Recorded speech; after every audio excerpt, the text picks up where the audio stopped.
Friends, எல்லாரும் நல்லா இருக்கீங்களா? விளாக்குள்ளே போகிறதுக்கு முன்னாடி ஒரு லைக் கொடுத்துட்டு அப்படியே சப்ஸ்கிரைப் பண்ணிவிடுங்க. போன டியூஸ்டே திடீர்னு 7:30க்கெலாம் மழை ஸ்டார்ட் ஆகிடுச்சு. குழந்தைங்களுக்கு பிரேக்ஃபாஸ்ட் லஞ்ச் எல்லாமே ரெடி பண்ணி கொடுத்தாச்சு. சரி, மழை பெய்யுது, கொஞ்சம் நேரம் வெளியே வந்து வேடிக்கை பார்க்கலாம் அப்படின்னு வந்தால், நல்லா இந்த கீழே வந்து பூனைங்க படுக்கிறதுக்காக நான் வந்து சாக்கு பை போட்டிருந்தேன். அந்த சாக்கு பைக்குள்ளே போயிட்டு இந்த பாம்பு படுத்துருந்துருக்கு.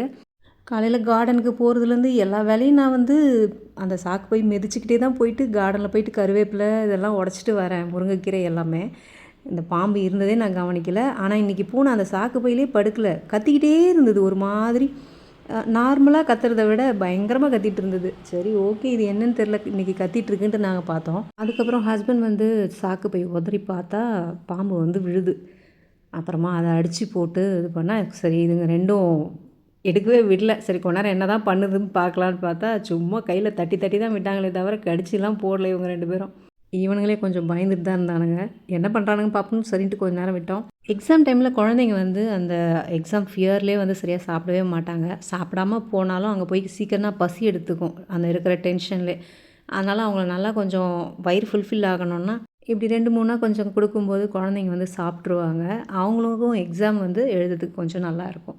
ஒரு தோசை, 2 ஆம்லெட், கொஞ்சமாக வெள்ளரி, தொட்டுக்க தக்காளி தொக்கு, அவ்வளோதான். அதை நல்லா என்ஜாய் பண்ணி சாப்பிட்டுட்டு ஸ்கூலுக்கு ரெடி ஆகிட்டாரு.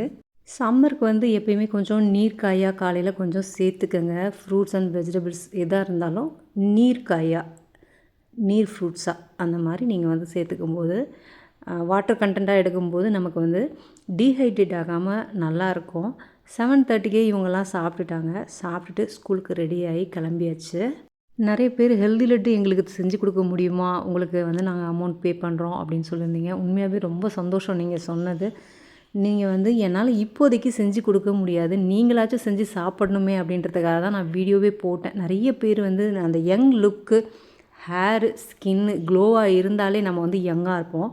ஸோ அதனால் கண்டிப்பாக இந்த ஹெல்தி லட்டு நீங்கள் ட்ரை பண்ணி பாருங்கள். இதை ஏன் நான் நெய்யில் செஞ்சேன் அப்படின்னா, இது 3 மாதம் கெடாமலும் இருக்கும், அதோட சத்துக்கள் குறையாது. அது மட்டும் இல்லை, நெய்யில் செய்யும்போது நம்மளுடைய ஸ்கின் நல்லா க்ளோவாகும். சிறுதானியம் சாப்பிடும்போது உடம்பு ஹீட் ஆகும், அந்த ஹீட்டை இந்த நெய் குறைச்சிரும். அதுக்காக தான் இந்த மாதிரி செய்கிறதுங்க. தேவேஷ்க்கு தான் இன்றைக்கி ஸ்கூலு, விக்னேஷ்க்கு வந்து 10th எக்ஸாம் இருக்கிறதால லீவ் விட்டுருக்காங்க. இன்றைக்கி லஞ்ச் பசும்பாலில் நல்லா தயிர் சாதம், உருளைக்கிழங்கு பச்சை பட்டாணி வறுவல், ஃப்ரூட்ஸ் வந்து திராட்சை வச்சுருக்கேன், 2 ஸ்வீட் பன் வச்சுருக்கேன், அவ்வளோதான். எந்த ஃபுட் கொடுத்தாலும் வேஸ்ட் பண்ணாமல் கரெக்டாக சாப்பிட்டு வந்துடுவாங்க பசங்க. இந்த விஷயத்தில் எனக்கு வந்து ரொம்ப ஹாப்பியாக தான் இருக்கும்.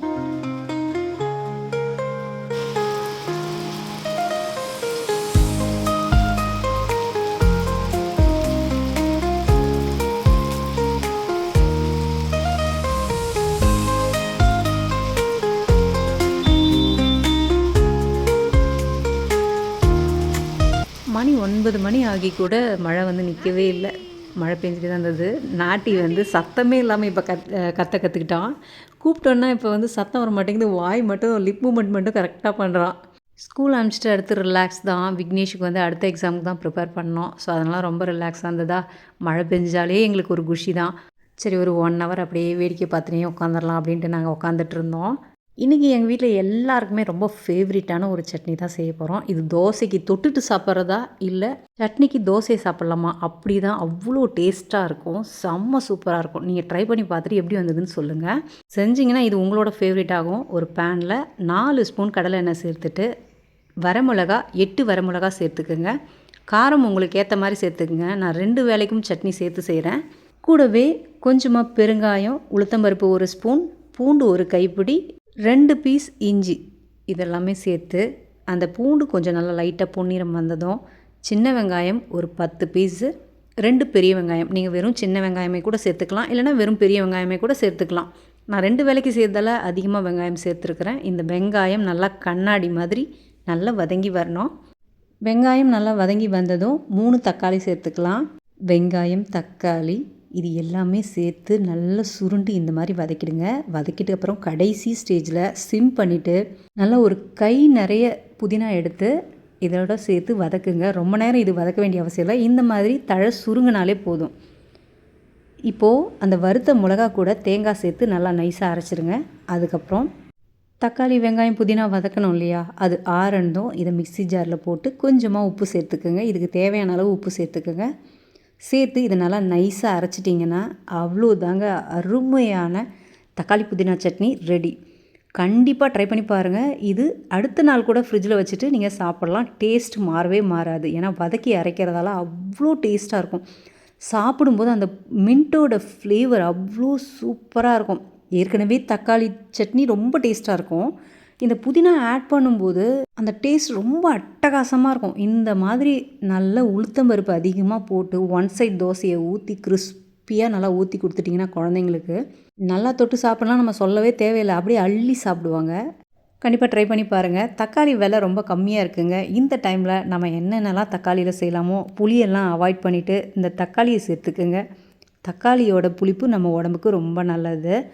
புளியை தவிர்க்கிறதால நம்ம யங்காக இருப்போம். ஸ்கின் சீக்கிரம் சுருக்கம் வராது. அதனால் முடிஞ்ச அளவுக்கு புளி ரொம்ப அதிகம் சேர்த்துக்காதீங்க. இந்த வெயில் காலத்துக்கு தக்காளியோட புளிப்பு தான் ரொம்ப உடம்புக்கு நல்லது. லஞ்சு எங்களுக்கெல்லாம் ப்ரிப்பேர் பண்ணி எடுத்து வச்சுட்டு நான் ஹாஸ்பிட்டல் கிளம்பிட்டேன். சின்னதாக அந்த ஒரு ஹோல் விழுந்ததுன்னு சொன்னேன் இல்லையா, சர்ஜரி பண்ண இடத்துல அந்த ஹோல் வந்து வாய் மூடவே இல்லை. லேட் பண்ணக்கூடாது, இனிமேல் ஹாஸ்பிட்டல் போயிடணுன்ட்டு கிளம்பியாச்சு. ஹாஸ்பிட்டல் போயிட்டு பார்த்ததுக்கு அப்புறம் அவங்க சொன்னாங்க ரொம்ப நார்மலாக தாங்க இருக்குது, ரொம்ப பயப்பட வேண்டிய அவசியம்லாம் உங்களுக்கு இல்லை. அந்த இடத்துல 3 இடத்துல உருண்டையாக இருந்தது. என்னங்கன்னு கேட்டதுக்கு நெறி கட்டியிருக்கு, இன்ஃபெக்ஷன் ஆகிடுச்சு, முடிஞ்ச அளவுக்கு வெறுப்படாமல் கொஞ்சம் பார்த்துக்கங்க அந்த வாய் மூடுற வரைக்கும் அப்படின்னு சொல்லியிருந்தாங்க. ரொம்ப சந்தோஷமாகிடுச்சு எனக்கு, ரொம்ப பெரிய ப்ராப்ளம்லாம் இல்லாமல். ஏன்னா நம்ம வேலையே நம்ம தான் செய்ய வேண்டியிருக்கு. ஸோ இன்னும் இது அதிகமாகிடுச்சுன்னா யார் பார்த்துக்குவாங்க, அந்த ஒரு கஷ்டமே மனசில் இருந்துகிட்டே இருந்தது. அப்புறம் ஒன்றும் இல்லைன்னு சொன்னது ரொம்ப சந்தோஷமாகிடுச்சு. 5 டேஸ்க்கு டேப்லெட் மட்டும் எழுதி கொடுத்துருந்தாங்க. டேப்லெட்லாம் வாங்கிட்டு வீட்டுக்கு கிளம்பிட்டோம் நாங்கள். நம்மளுடைய ஹெல்த்து எவ்வளோ முக்கியம்னு ஹாஸ்பிட்டலில் போன அப்புறம் தான் தெரியும். அதுவும் அந்த ஒரு 1 மந்த் நான் இருந்தது நிறையவே லேர்ன் பண்ணேன் ஹாஸ்பிட்டலில். ஏன்னா நம்மளுடைய பேர் பார்ட்ஸ் வந்து ரொம்ப காஸ்ட்லிங்க. இருக்கிறதுலே வந்து நம்ம எவ்வளோ சொத்து இருந்தாலும் உடம்பு சரியில்லாமல் போச்சுன்னா நீங்கள் எவ்வளோ கஷ்டப்பட்டு வச்சுருந்தாலும் எல்லாமே அழிஞ்சிரும் ஹாஸ்பிட்டல் போனால். நோயற்ற வாழ்வே குறைவற்ற செல்வம்னு வந்து பெரியவங்க சும்மாலாம் சொல்லலை, அனுபவிச்சு தான் சொல்லியிருக்காங்க. அதனால் தயவு செய்து ஹெல்த்தை நல்லா பார்த்துக்குங்க. ஆண்களாக இருக்கட்டும் பெண்களாக இருக்கட்டும் 2 பேருமே ஒரு வீட்டுக்கு வந்து 2 கண்ணு மாதிரி தான். கஷ்டமோ நஷ்டமோ வலி நம்ம தான் தாங்கி ஆகணும். அதனால் உடம்பை நம்ம தான் பார்த்தாகணும். இன்றைக்கி லஞ்சு தக்காளி தொக்கு, தயிர், உருளைக்கிழங்கு வச்சு நான் சாப்பிட்டு முடிச்சாச்சு. சாயந்தரம் 4 மணி ஆகிடுச்சு. ஸ்நாக்ஸ் கேட்டான் விக்னேஷ், எதனா செஞ்சு கொடுங்க அப்படின்ட்டு. கடலை மாவு 1 கப் கடலை மாவு, ஒரு 4 ஸ்பூன் அரிசி மாவு, 1/2 டீஸ்பூன் உப்பு, 2 ஸ்பூன் எண்ணெய், 1 பிஞ்ச் ஆப்ப சோடா. இதை கொஞ்சம் கொஞ்சமாக தண்ணி ஊற்றி பஜ்ஜி மாவு பதத்துக்கு நல்லா மிக்ஸ் பண்ணிக்கலாம். பஜ்ஜி மாவை விட கொஞ்சம் திக்காக மிக்ஸ் பண்ணிக்கோங்க. ஏன் அப்படின்னா இன்றைக்கி நம்ம செய்ய போகிறது ப்ரெட் பஜ்ஜி தான். அதனால் ப்ரெட்டு வந்து சீக்கிரமாக ஊறிடும் கொஞ்சம் ரொம்ப தண்ணியாக நீங்கள் இது பண்ணும்போது. கொஞ்சம் பஜ்ஜி மாவுக்கு முன்னாடி இருக்க கன்சிஸ்டன்சிலே கொஞ்சம் வச்சுக்கோங்க. ப்ரெட்டை உங்களுக்கு என்ன ஷேப்பில் நீங்கள் வந்து பஜ்ஜி போட போகிறீங்களோ அந்த ஷேப்பில் நீங்கள் கட் பண்ணிக்கலாம். இன்றைக்கி நான் ட்ரையாங்கிள் ஷேப்பில் தான் போட போகிறேன். அதனால் ட்ரையாங்கிள் ஷேப்லேயே கட் பண்ணிக்கிறேன். ஸ்கொயராகவும் நீங்கள் போடலாம். நம்ம வீட்டிலே செய்யும்போது நல்ல எண்ணெயில் செய்வோம். அதனால் எது சாப்பிட்டாலுமே நம்ம வந்து ஹெல்த்தியாக இருப்போம், பயப்படாமல் சாப்பிடலாம். கடையில் வாங்கும்போது அவங்க எத்தனை முறை சுட்டு எடுத்தாங்கன்னு தெரியாது, எந்த எண்ணெயில் செய்கிறாங்கன்னு தெரியாது இல்லையா. பஜ்ஜி எப்பயுமே சுட்டிங்கன்னா பேனில் எண்ணெய் வச்சுட்டு காஞ்சிருச்சான்னு பார்க்குறதுக்கு ஒரு ட்ராப் விட்டு பாருங்கள். அந்த ட்ராப் மேலே வந்ததுமே நீங்கள் இந்த எடுத்து வச்சிருந்த ப்ரெட்டை பஜ்ஜி மாவில் மிக்ஸ் பண்ணி ஒன்று ஒன்றா அப்படியே டிப் பண்ணி போட்டுடலாம். நல்லா 2 பக்கமும் வேக விட்டு எடுத்திங்கன்னா சூப்பரான ப்ரெட் பஜ்ஜி ரெடி. நீங்கள் வெறும் ப்ரெட்டாக கொடுக்குறத விட குழந்தைக்கு இந்த மாதிரி பஜ்ஜியாக செஞ்சு கொடுக்கும்போது அவங்க வயிறும் ஃபுல்ஃபில் ஆகும், எனர்ஜியாகவும் குழந்தைங்க வந்து ஈவினிங் ஹோம்ஒர்க் பண்ண நல்லாயிருக்கும். நமக்குமே சாப்பிட்டோன்னா அடுத்து நைட்டு டின்னர் செய்கிறதுக்கு நல்லா எனர்ஜியாக இருப்போம். எப்பயுமே ஒரே போரிங்காக நம்ம செஞ்சு கொடுக்காம இந்த மாதிரி கொஞ்சம் டிஃப்ரெண்ட்டாக யோசித்து நம்ம செஞ்சு கொடுக்கும்போது குழந்தைங்க வந்து நல்லா என்ஜாய் பண்ணியும் சாப்பிடுவாங்க. இன்றைக்கி உங்கள் வீட்டில் நீங்கள் என்ன செஞ்சீங்க, என்ன ஸ்பெஷல் பண்ணீங்க? அதாவது ஸ்பெஷல்னால் தடபுடலாக பண்ணுறது கிடையாது, நம்ம கையால் எது செஞ்சாலுமே ஸ்பெஷல் தான். என்ன நீங்கள் ஸ்பெஷலாக பண்ணீங்கன்னு கமெண்ட்டில் போடுங்க. ஸ்நாக்ஸ் எல்லாம் சாப்பிட்டு முடிச்சுட்டு வயிறு ஃபுல்லாகிடுச்சின்னு சொல்லிட்டாங்க. டிஃபன் எனக்கு நைட்டு டின்னர் வேண்டாம் அப்படின்னு சொல்லிட்டாங்க பசங்க. அதனால் சரி ஓகே ஃப்ரீயாக தானே இருக்கிறோம் அப்படின்ட்டு கார்டனுக்கு போனால் காஷ்மீர் மிளகாய் விதை இருந்ததுங்க. அதை சும்மா அப்படி தூக்கி தான் எரிஞ்சிருந்தேன்.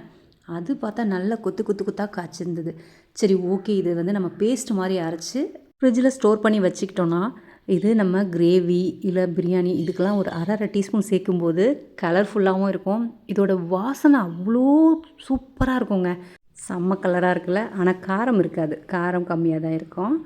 நம்ம மிளகாத்தூள் ஆட் பண்ணிக்கணும். இது கலருக்காகவும் அந்த வாசனைக்காகவுமே கண்டிப்பாக இது சூப்பராக இருக்கும். தக்காளி தொக்கு செஞ்சுருந்தேன் இல்லையா, அது நான் வந்து உங்களுக்கு கீழே டிஸ்கிரிப்ஷனில் தரேன். கண்டிப்பாக நீங்கள் வந்து இதை செஞ்சு வச்சுக்கோங்க. 3 மாதத்துக்கு கெடாமல் இருக்கும் ஃப்ரிட்ஜில் வச்சிட்டிங்கன்னா. வெங்காயம் தக்காளி கம்மியாக இருக்கும்போதே இது நீங்கள் நல்லா நிறைய நல்லெண்ணெய் ஊற்றி நீங்கள் செஞ்சு வச்சிட்டிங்கன்னா ஃப்ரிட்ஜில் 3 மாதம் கெடாமல் இருக்கும். நீங்கள் சப்போஸ் லேட்டாக எழுந்திரிக்கிறீங்க, எங்கன்னா இப்போ வந்து சம்மருக்கு எங்கன்னா வெளியே போகிறீங்க வரீங்க அப்படின்னா இந்த தோசை, இட்லி, சப்பாத்தி, சாதத்துக்கு எல்லாத்துக்குமே சூப்பராக ரெடி பண்ணிக்கலாம். கண்டிப்பாக ட்ரை பண்ணி பாருங்கள். நான் டிஸ்கிரிப்ஷனில் கொடுக்குறேன். வாரத்தில் ஒரு முறை இஞ்சி பூண்டு பேஸ்ட் ரெடி பண்ணி எடுத்து வச்சுருவேன். இன்றைக்கி அது எல்லாமே காலியாகிடுச்சு. அதான் இன்றைக்கி ரெடி பண்ணிட்டேன். 60% பூண்டு, 40% இஞ்சி, அந்த மாதிரி ரேஷியோவில் இஞ்சி பூண்டு பேஸ்ட் ரெடி பண்ணி நல்லா மிக்ஸ் பண்ணி ஒரு பாக்ஸில் போட்டு ஃப்ரீசரில் வச்சிட்டிங்கன்னா 1 மாதம் ஆனால் கூட சூப்பராக இருக்கும். எப்போ வேணுமோ நம்ம எடுத்துக்கலாம். அதுவும் இல்லாமல் இது கொஞ்ச நேரம் ஃப்ரீசரில் வச்சுட்டு ஒரு அரை மணி நேரம் பொறுத்து நீங்கள் பீஸ் போட்டு கூட திரும்ப ஃப்ரீசரில் வச்சிடலாம். அப்போ ஒரு பீஸாக நீங்கள் எடுத்து போட்டு நீங்கள் செஞ்சுக்கலாம். நம்மளுடைய இந்த மாதிரி ஃப்ரீ டைமை இந்த மாதிரி யூஸ்ஃபுல்லாக நீங்கள் ரெடி பண்ணி வச்சுக்கிட்டிங்கன்னா நம்மளுடைய வேலைலாம் சுலபமாக இருக்கும். ரொம்ப நேரம் இந்த கிச்சனுக்குள்ளேயே இருக்கிற மாதிரி ஒரு ஃபீல்லாம் வரவே வராது. சாதாரணமாகவே பெண்கள் வந்து நம்ம அடுப்பாங்கரையில் அந்த அனலில் வேலை செய்கிறதாலே நமக்கு வந்து உடம்பு ரொம்ப ஹீட் ஆகி டீஹைட்ரேட் ஆகிடும். அதனால் டீஹைட்ரேட் ஆகாமல் இருக்கிறதுக்கு நல்ல நீர்ப்பழம், நீர் காய்களாக சேர்த்துக்குங்க.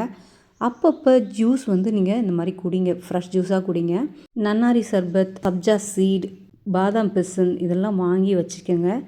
எந்தெந்த ஜூஸ் குடித்தாலும் அதில் ஒரு டீஸ்பூன் சேர்த்து நீங்கள் சாப்பிடும்போது உடம்பு ரொம்ப குளிர்ச்சியாக இருக்கும். டீஹைட்ரேட் ஆகாமல் ரொம்ப ஆக்டிவாக இருப்பீங்க. நைட்டு குட்டீஸ்க்கு எனக்கு எல்லாருக்குமே நாங்கள் வந்து முலாம்பழம் ஜூஸ் தான் குடித்தோம். ஒரு கிளாஸ் குடித்ததே வயிறு நல்லா ஃபுல்லாகிடுச்சு. அன்றைக்கி ஃபுல் டே லேசாக தூரிட்டு இருந்தது. திரும்பவும் ஒரு 7:30க்கெலாம் திரும்ப மழை ஸ்டார்ட் ஆகிடுச்சு. உங்கள் ஊர்லேயும் மழை வந்ததான்னு கமெண்ட் போடுங்க. இந்த வ்ளாக் இதோட முடிஞ்சது ஃப்ரெண்ட்ஸ். இந்த வ்ளாக் உங்களுக்கு ரொம்ப பிடிச்சிருக்கும்னு நான் நம்புகிறேன். பிடிச்சிருந்தால் லைக் பண்ணுங்கள், ஷேர் பண்ணுங்கள், சப்ஸ்கிரைப் பண்ணுங்கள். Thank you so much. Thanks for lots your love and support. Bye friends.